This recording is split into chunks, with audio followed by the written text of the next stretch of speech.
What are the main areas I need to watch out for?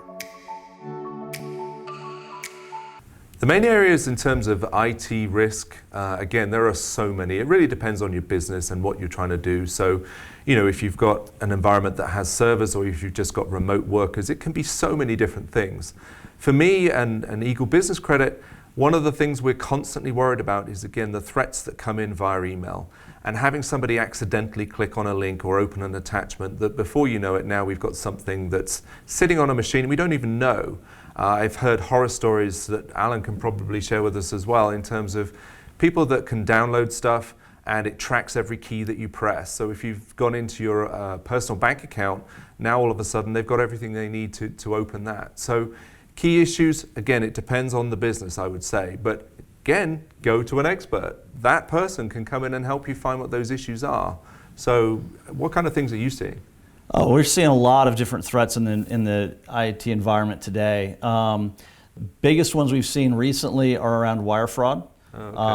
So we're seeing a lot of people being compromised via email, via malware that then sits quietly on a system and watches for an opportune time. We had we heard about a closing attorney whose email had been compromised. They were watching those emails coming back and forth. Somebody sent wiring instructions via email, which you should never do. Right. It was intercepted, and they did a transfer out of that account prior to the real estate closing. Wow. So, really bad day when you're trying to close a real estate transaction. This is where those things really turn into a cost to your business. Now, it's really hard to prevent, but you've got to have somebody on site that will make you focus on it. Don't just focus on your business and hope to pray that everything is going to be okay.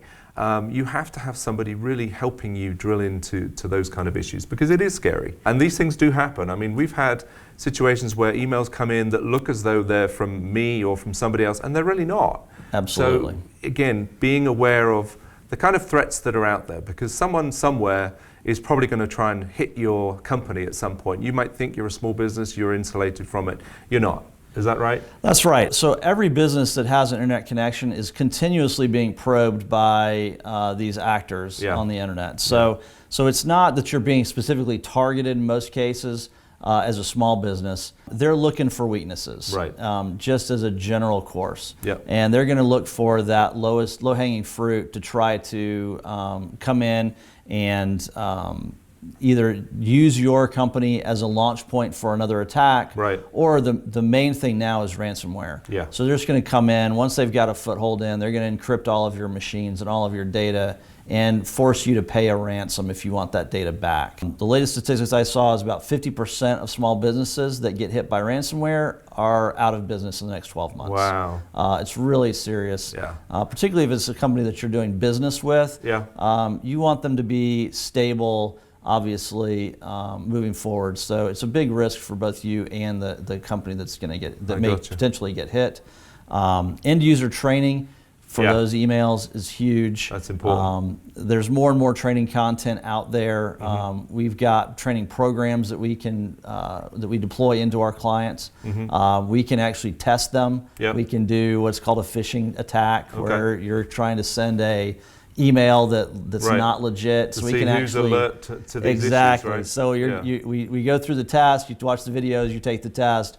We wait a little given time, and then go and test in real life and see if you're. I bet that's quite interesting and quite scary, probably. For business owners are continuously surprised by what they see. So. Well, listen, these are not scare stories. Thank you, Alan. It helps everybody think about what to do and how to prevent this kind of thing from happening to your business.